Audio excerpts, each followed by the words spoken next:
So I came by the Boxcar Produce right over here in Clinton to talk to my good friend Dustin Jones, who started up a seasoning company called Southern. Let me make sure I get it right. Southern Char, and it's his signature blend, and it's really good. So I kind of wanted to get in and ask him a handful of things about why he got into it, what all he's seen, and why you should come and buy his product. So Dustin, what would you say? I mean, obviously this is something you love to do. When would you say that the bug for cooking kind of took you over? Yeah, so not to sound cliche or anything, but obviously, it's like just anything else with a lot of people in the backyard when they're cooking when they're young. It's, it goes back to just cooking on the back patio with my dad, and we didn't have YouTube or anything like that. But, to answer your question, it just goes back to when I was young, just starting to cook anything that was on the grill, that any of the proteins that were cooked in the backyard back in the day. What was it that you cooked back with your dad way back in the day? Yeah, so generally it would be anything from obviously your basic chicken breast to pork chops to steaks and things like that. So I mean, cooking is cooking and all that, and I get it with hanging out with your dad in the backyard. But how did you get into competitive cooking? So with that, what's your favorite thing to cook, and then what's been your favorite competition that you've experienced? Yep. So as far as how I got into the competitive cooking, I guess the first time I ever did anything was when I lived in Cleveland.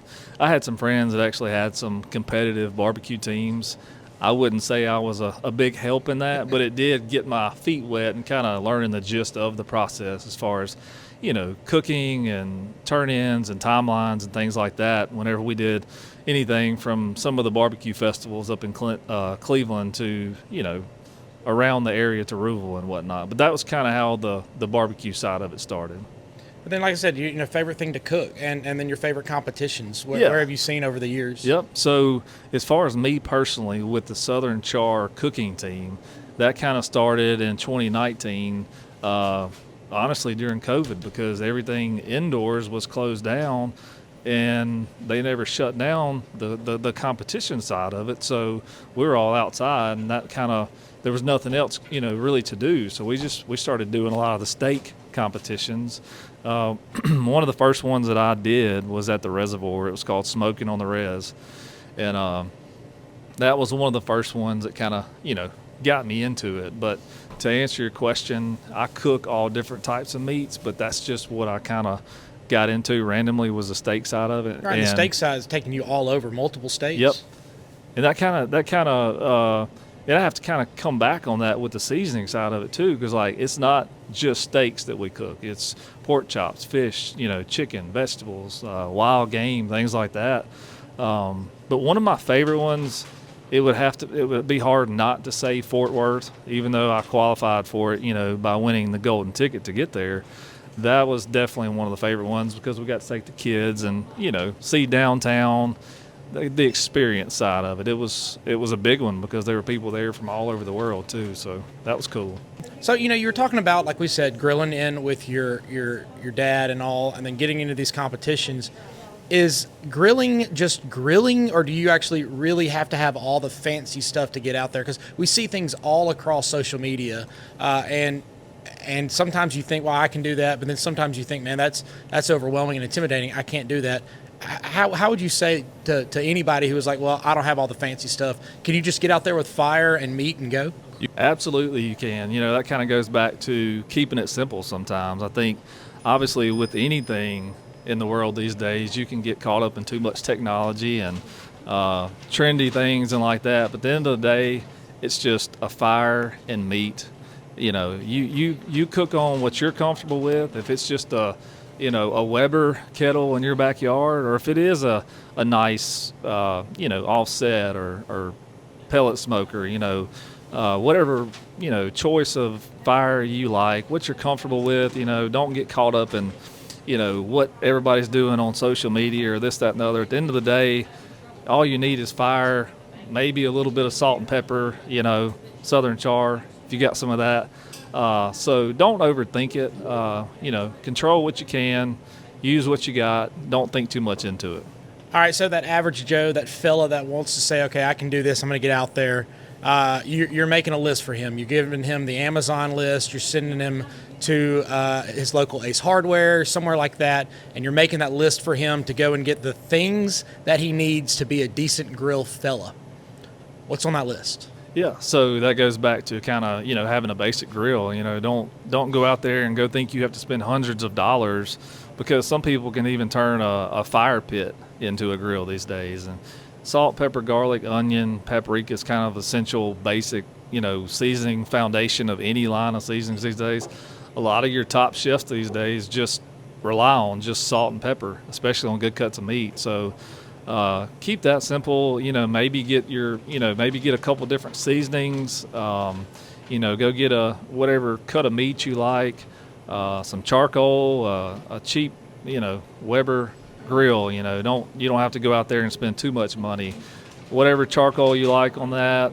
I like to use a chimney to start my charcoal before I put it in there. You don't have to. You can light it with lighter fluid at the end of the day. So it goes back to kind of keeping it simple too. You don't have to have the nicest of the nicest. So, what about a thermometer? You need that? That's a debatable question. Some people like a thermometer. I wouldn't say I don't have to have one, but it does help, especially when it comes to chicken and things like that, not overcooking it, especially when you got guests and things like that wanting a medium rare, medium well. In that aspect, it does help. So you mentioned earlier that the Southern Char competition team started around the 2019 COVID kind of stuff, but how did Southern Char, the signature blend seasoning, how did this come about? Yeah, so there's no doubt, I used some other seasonings along the way, but behind the scenes that whole time, I was kind of playing with some of my own things and tweaking them along the way. And I guess probably 90% of this signature blend was probably developed in 2019 or 2020, and kind of saw some tweaks and different things changed in that blend along the way. But I decided to finally bottle it, and I always call it my recipe in a bottle. This spring, I think it was February or March, when we finally decided to get it bottled. It is made and manufactured in Mississippi too. What's the secret in it? It's like I said, it's got your basic foundation. The secret is probably some things that are listed in there just as spices. That's good.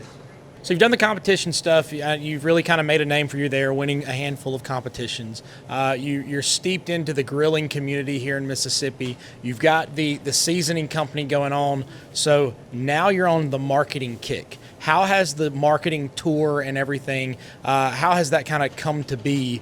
And it's kind of been a hustle. How's that hustle been? That's a great question. So I've had a Facebook account, like a lot of people have had for a while. I've had Instagram, but here lately, I think, it's not that Facebook and Instagram don't have, good following, because they do. It's just, it seems like for your basic 30 to 60 second clips, like TikTok is, people are going there, they want something fast and easy. YouTube is another thing. They have shorts now, and everything's under 60 seconds. People are wanting something easy. It's not that the process doesn't take 2 or 3 hours. They just don't have 2 or 3 hours to watch your recipe. And one of the main things we've kind of figured out, you've got to kind of get their attention early on, in the clip. If not, you lose them because they're just going to keep scrolling. But there's a lot of algorithms. There's a lot of people, you can overthink it, but at the end of the day, you have to have the content that they're looking for, to begin with. Now, I know you've got a little bit of a marketing background, and so you know the benefit of the face-to-face kind of stuff. So this is not your first stop inside of, even in here in the boxcar, you've been in other places. What kind of value have you seen in that face-to-face interaction with possible clients and then people who are just interested in it? So yes, I do have a sales marketing background, and in our line of business with equipment, there's nothing better than doing what we call an equipment demo, and that's basically just a hands-on. You can talk to them about it, till you're blue in the face, and about the features, benefits, and things like that. But until people actually touch it, feel it, see it, it's kind of like a demo like this with the seasoning. You can sit there and tell them how good it is on this and that, but they can actually taste it out of the bottle on food and things like that. So there definitely is a benefit of actually being in person and having, these demos and pop-ups like this for the seasoning. All right, so you mentioned social media. So how can people follow you? Where can they see you? And then if they don't have Southern Char in their local arm-reaching area, how can they get some themselves?